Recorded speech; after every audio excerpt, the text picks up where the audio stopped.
আসসালামু আলাইকুম। BSL agro YouTube চ্যানেলে আপনাদের স্বাগত।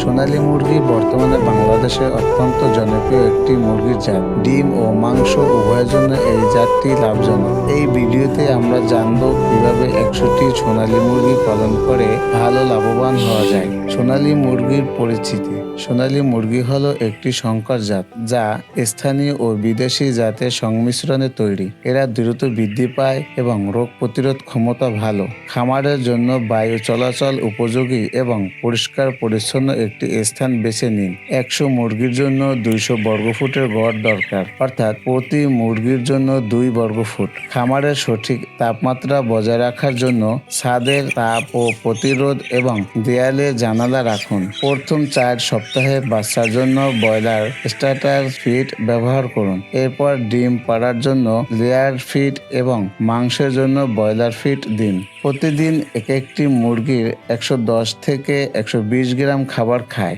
সবসময় পরিষ্কার এবং ঠান্ডা পানি সরবরাহ করুন। প্রতি 10টি মুরগির জন্য একটি পানির পাত্র রাখুন। সোনালী মুরগি 20 থেকে 22 সপ্তাহ বয়সে ডিম পাড়া শুরু করে। প্রতি মুরগি বছরে প্রায় 180 থেকে 200টি ডিম দেয়। ডিম পরিষ্কার রাখুন এবং 20 থেকে 25 ডিগ্রি সেলসিয়াসে সংরক্ষণ করুন। সোনালী মুরগির মাংসের স্বাদ স্থানীয় জাতের মতোই, যা বাজারে চাহিদা বাড়ায়। 10 সপ্তাহে প্রতি মুরগির ওজন প্রায় 1.5 থেকে 2 কেজি হয়। 2 থেকে 3 মাস বয়সে মুরগি বিক্রি করলে প্রতি কেজিতে ভালো লাভ পাওয়া যায়। সঠিক সময়ে নিউক্লিয়াস এবং গাম্বো এবং রানীক্ষেতের টিকা দিন। খামার প্রতিদিন পরিষ্কার রাখুন এবং খাবার পানির পাত্র জীবাণুমুক্ত রাখুন। মুরগির মধ্যে কোনো অসুস্থতা দেখলে সঙ্গে সঙ্গে পশু চিকিৎসকের সঙ্গে যোগাযোগ করুন। মুরগির বাচ্চা কেনা 30 থেকে 50 টাকা হলে 100টি বাচ্চার দাম 3 থেকে 5,000 টাকা।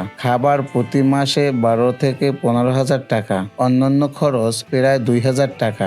ডিম বিক্রি প্রতি ডজন 140 থেকে 160 টাকা। মুরগি বিক্রি প্রতি কেজি 200 থেকে 250 টাকা। প্রথম 6 মাসে আপনি প্রায় 20 থেকে 30,000 টাকা লাভ করতে পারবেন। 100টি সোনালী মুরগি পালনের মাধ্যমে অল্প পুঁজিতে আপনি একটি লাভজনক ব্যবসা শুরু করতে পারেন। সঠিক পরিচর্যা, সময়মতো টিকা এবং পরিষ্কার পরিচ্ছন্ন পরিবেশ নিশ্চিত করে ভালো লাভবান হওয়া সম্ভব। কিন্তু খামারি হতে হলে অভিজ্ঞ খামারির পরামর্শ নিতে ভুল করবেন না। আপনার মতামত বা প্রশ্ন থাকলে আমাদের জানাতে ভুলবেন না। আপনারা যদি কেউ আমাদের চ্যানেলে নতুন হয়ে থাকেন, অবশ্যই আমাদের চ্যানেলটিকে সাবস্ক্রাইব করুন, অথবা এই ভিডিওটি যদি ফেসবুক পেজ থেকে দেখে থাকেন তাহলে পেজটিকে ফলো দিয়ে রাখুন।